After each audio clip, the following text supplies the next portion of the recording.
Assalamualaikum warahmatullahi wabarakatuh. Sahabat beriman, lazimnya seorang bayi baru lahir hanya bisa menangis. Semua keadaan diekspresikan dengan tangisan, entah lapar, sakit, atau buang air kecil. Namun ada bayi yang bisa langsung berbicara. Siapa sajakah mereka? Mengapa mereka bisa berbicara sejak masih bayi? Nabi Isa alaihissalam. Nabi Isa alaihissalam memiliki mukjizat bisa berbicara saat masih bayi. Beliau bersaksi bahwa beliau adalah utusan Allah dan dijadikan sebagai nabi. Kala itu Maryam diberi kabar gembira untuk mengandung seorang anak lelaki. Hal ini diberitahukan malaikat Jibril. Tentu saja Maryam kaget, pasalnya ia tak pernah disentuh seorang lelaki. Saat mengandung, Maryam mengasingkan diri. Setelah melahirkan, ia pun membawa anaknya pulang. Namun kaumnya mencomohnya. Mereka menuduh Maryam telah melakukan perbuatan terlarang. Maryam pun menunjuk anaknya. Lalu Nabi Isa pun menjelaskan semuanya kepada kaumnya. Percakapan tersebut terekam dalam firman Allah Subhanahu wa Ta'ala. Bagaimana kami akan berbicara dengan anak kecil yang masih dalam ayunan? Nabi Isa pun menyahut, sesungguhnya aku ini hamba Allah. Dia memberiku Alkitab Injil dan menjadikan aku seorang nabi. Dan dia menjadikan aku seorang yang diberkahi di mana saja aku berada. Dia memerintahkan kepadaku untuk mendirikan sholat dan menunaikan zakat selama aku hidup. Dan memerintahkan pula agar aku berbakti kepada ibuku. Dan tidak menjadikan aku orang yang sombong lagi celaka. Kesejahteraan semoga dilimpahkan kepadaku pada hari aku dilahirkan, pada hari aku meninggal, dan pada hari aku dibangkitkan hidup kembali. Quran Surah Maryam ayat 29 hingga 33.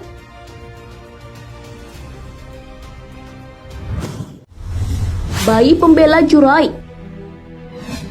Peristiwa ini terjadi di Bani Israel. Seorang lelaki bernama Juraid sedang menunaikan sholat di tempat peribadatan. Kemudian ibunya datang memanggil-manggil. Dalam salatnya itu, Juraid ragu harus menjawab panggilan ibunya atau melanjutkan sholat. Juraid ternyata memilih melanjutkan sholat. Sang ibu pun sakit hati dan berdoa kepada Allah. Ya Allah, jangan engkau matikan Juraid sampai engkau memperlihatkan ia wanita-wanita pezina. Doa ibunya pun terkabul. Juraid yang masih dalam tempat peribadatan didatangi seorang pelacur dan mengajaknya berzina. Namun Juraid menolak. Juraid dikenal sebagai seorang alim dan ahli ibadah. Pelacur itu pun menggoda seorang pengembala yang ada di dekat peribadatan Juraid. Pelacur itu pun hamil dan melahirkan. Lalu ia mengatakan bahwa ayah dari bayinya adalah Juraid. Juraid mendatangi bayi itu dan menanyai siapa ayahnya. Lalu apa jawab si bayi tersebut? Ternyata ayahnya adalah seorang pengembala. Kaum Bani Israel pun kaget atas peristiwa tersebut. Mereka akhirnya meminta maaf atas fitnah yang terjadi pada Juraid. Bayi pembela Juraid ini sudah disebutkan Rasulullah dalam sabdanya. Tidaklah ada bayi yang bisa berbicara dalam buayan, kecuali Isa bin Maryam dan seorang bayi di masa Juraid. Hadis riwayat Bukhari.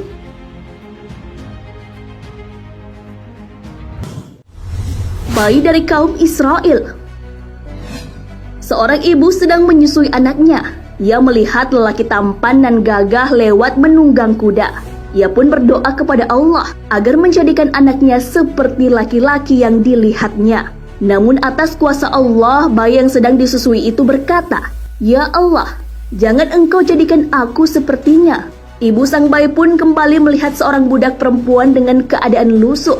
Lalu sang ibu berdoa, "Ya Allah, jangan jadikan anak laki-lakiku seperti budak perempuan ini." Namun lagi-lagi si bayi melepaskan suasananya dan kembali berkata, "Ya Allah, jadikanlah aku seperti dia." Mendengar hal itu, sang ibu pun kaget dan menanyakan alasan anaknya berdoa seperti itu.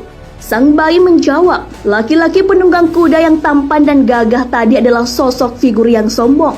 Sedangkan budak perempuan ini telah difitnah oleh kaum Bani Israel. Ia difitnah telah mencuri dan berzina, padahal ia tidak pernah melakukan perbuatan keji tersebut. Mengenai bayi ini, Rasulullah pernah menceritakannya kepada Abu Hurairah yang terekspos di dalam Sahih Al-Bukhari, Kitab Ahadisul Anbiya.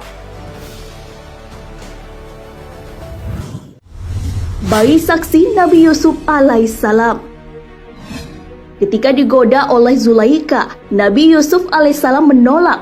Beliau pun berusaha lari keluar kamar, namun bajunya ditarik sehingga koyak di bagian belakang. Zulaikha pun menuduh Nabi Yusuf melakukan perbuatan tercela padanya. Hal ini telah dijelaskan dalam Al-Quran. Dan keduanya berlomba-lomba menuju pintu. Dan wanita itu menarik baju gamis Yusuf dari belakang hingga koyak. Dan kedua-duanya mendapati suami wanita itu di muka pintu. Wanita itu berkata, apakah pembalasan terhadap orang yang bermaksud berbuat serong dengan istrimu selain dipenjarakan atau dihukum dengan azab yang pedih? Yusuf berkata, dia menggodaku untuk menundukkan diriku kepadanya. Dan seorang saksi dari keluarga wanita itu memberikan kesaksiannya. Jika baju gamisnya koyak di muka, maka wanita itu benar dan Yusuf orang-orang yang dusta. Quran Surah Yusuf ayat 25 hingga 26. Untuk memutuskan perkara itu, salah satu keluarga Zulaikha yang memberi kesaksian, tak lain adalah anak pamannya yang masih bayi.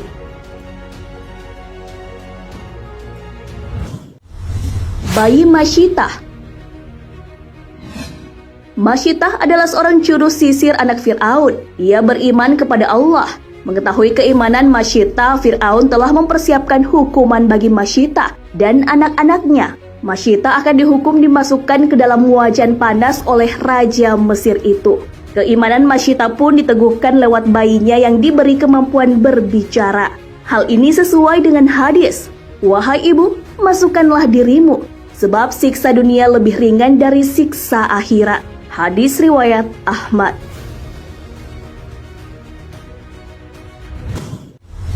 Bayi di tengah Ashabul Ukhdud.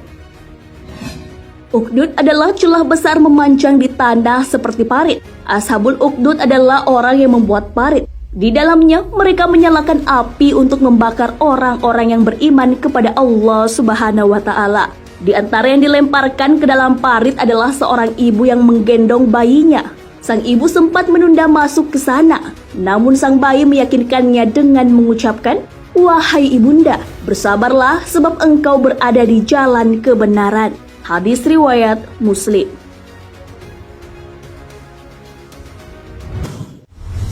Nabi Yahya alaihissalam. Dalam tafsirnya, Al-Dahaq menyebutkan bahwa Nabi Yahya bin Zakaria juga bisa berbicara dalam buayan. Hal ini diriwayatkan oleh Al-Sal'abi.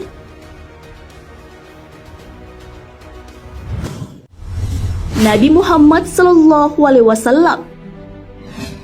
Dalam surah Al-Waqidi disebutkan bahwa Rasulullah SAW di awal-awal kelahirannya juga sudah bisa berbicara. Siti Halimah adalah perempuan pertama yang menyapih Rasulullah SAW. Ketika disapi itulah beliau memuji Allah Subhanahu wa Ta'ala. Beliau memuji Rabb dengan kalimat, Maha besar Allah dengan sebesar-besarnya. Segala puji bagi Allah sebanyak-banyaknya. Maha suci Allah pada pagi dan petang hari. Hadis riwayat Ibnu Abbas dan Al-Baihaqi. Nah, sahabat beriman, itulah beberapa bayi yang bisa berbicara. Hal ini menegaskan kepada kita bahwa tidak ada yang mustahil di dunia ini. Hal yang mustahil bagi manusia bisa terjadi jika Allah berkehendak. Hal ini sesuai firman-Nya dalam Al-Quran. Katakanlah, sekali-kali tidak akan menimpa kami melainkan apa yang telah ditetapkan Allah untuk kami. Dialah pelindung kami, dan hanya kepada Allah orang-orang beriman harus bertawakal. Quran Surah Taubah ayat 51. Wallahu a'lam bissawab. Sahabat beriman, jangan lupa berbagi informasi dengan share video ini, karena sebaik-baik manusia adalah yang paling bermanfaat bagi manusia. Wassalamualaikum warahmatullahi wabarakatuh.